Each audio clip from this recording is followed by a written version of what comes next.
Salut les amis, nous sommes le lundi 23 septembre et chez nous au Brésil il est midi et demi, donc il faut rajouter 6 heures en France et en Europe. Donc des nouvelles, et bien, après avoir passé 3 jours en Amazonie déconnecté du monde puisqu'on n'avait pas d'internet, à 40 ou 45 degrés au milieu des bois, et ben, nous revoilà dans le monde entre guillemets civilisé. Je me demande si c'était pas le monde d'avant qui était plus civilisé que celui-là parce que à peine parti de France, voilà qu'il y en a qui se permettent de parler sur moi, de me cracher dessus.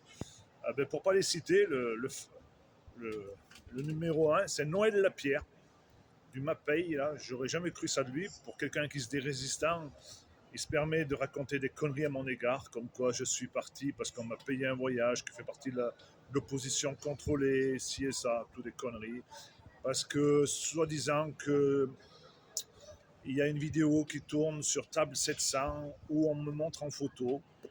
Moi, la Table 700, je ne connais pas du tout. J'en avais entendu parler au mois d'avril. On m'avait fait voir quelques personnages qui essayaient de me courir après. Et ben, moi, je les ignore, ces gens-là. D'ailleurs, depuis le début, il y a beaucoup de personnes qui m'ont couru après et qu'aujourd'hui je ne fréquente plus parce que j'ai bien compris pourquoi ils me couraient après. C'est triste. Dès que vous passez un peu à la télé, que vous faites quelques médias, ça y est, on veut se servir de votre notoriété. Et du moment on les ignore, on vous crache dessus. Eh ben, vous pouvez continuer de me cracher dessus. Moi, ça ne me touche pas. Par contre, ça touche un peu ma famille parce qu'aller dire qu'on m'a payé un voyage, alors que mon voyage, ça fait 1 an qu'il est tout bouclé, qu'on paye mois par mois. Voilà, c'est notre souci. C'est pas le souci de Noël Lapierre ou de ceux qui me crachent dessus aujourd'hui. Voilà, donc si on n'a pas le droit de partir une fois de temps en temps en voyage, surtout quand on a 50 ans et que sa fille a 20 ans, eh ben, voilà, ça sert à rien de travailler comme on travaille. D'ailleurs, c'est bien pour ça que je me bats. J'aimerais que tout le monde puisse partir en voyage, tous les métiers confondus. Voilà. Quand on travaille 80 à 100 heures par semaine, je pense que la moindre des choses, c'est de pouvoir s'évader au minimum 8-15 jours par an. Je ne demande pas d'être aux 35 heures, ni d'avoir des 100 et des 1000, ni d'avoir 5 semaines de congé, mais au moins pouvoir partir de temps en temps pour faire plaisir à sa propre famille. Comme je vous l'ai déjà eu dit, on ne fume pas, on ne boit pas, le peu d'argent qu'on arrive à mettre de côté, c'est pour partir. D'ailleurs, on n'a pas à se justifier. On vit modestement, mais ça a l'air de déranger certaines personnes. Donc non, non, on n'a pas payé de voyage. D'ailleurs, si on m'en avait payé un, je ferais profil bas et je serais parti en juif sans faire voir à personne que c'est que je suis parti. Bien au contraire, avant de partir, depuis un mois, je l'avais annoncé sur les réseaux, que j'allais faire des vidéos pour faire profiter les gens qui me suivent, parce qu'il y a énormément de gens qui regardent mes vidéos, qui me suivent au Brésil. Je voulais comprendre l'agriculture brésilienne par rapport aux accords du Mercosur, qui sont comme si c'était signé. Je ne vois pas comment ils ne peuvent pas les signer, vu brésilienne, comme ils sont capables de produire.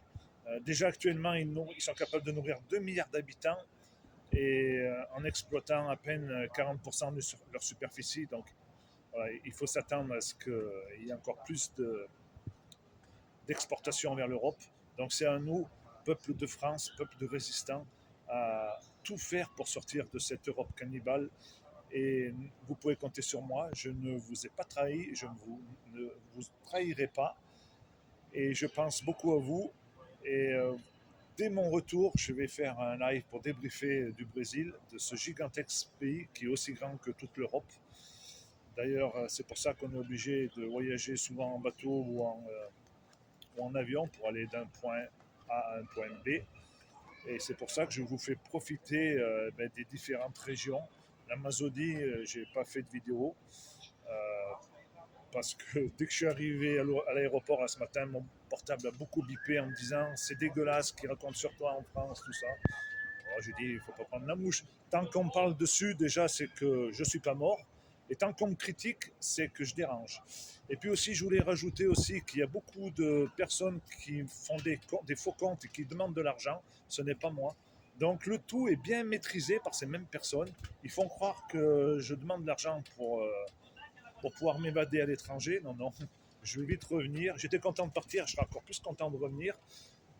Tous ces faux comptes, vous les bloquez. Après aussi le syndicat Verte France, eh bien, on a tout. On a beaucoup de mal à pouvoir avancer parce que, bien entendu, on dérange en haut lieu. Ils font tout pour qu'on n'existe pas, pour qu'on n'ait pas notre numéro de ciré, pour qu'on n'ait pas notre compte, pour pas qu'on ne puisse récupérer des cotisations et bien entendu pour qu'on ne puisse pas aller aux élections chambre d'agriculture. Donc on voit bien qu'on dérange en haut lieu. D'ailleurs, on a quelques personnes de notre équipe du bureau, comme j'ai pu vous faire une dernière vidéo, vous mettre leurs vidéos qui sont menacées. Mais c'est très bon signe tout ça. Moi je dis tant qu'on a des menaces, c'est qu'on dérange. Les amis, il faut le prendre du bon côté. Il faut prendre du bon côté.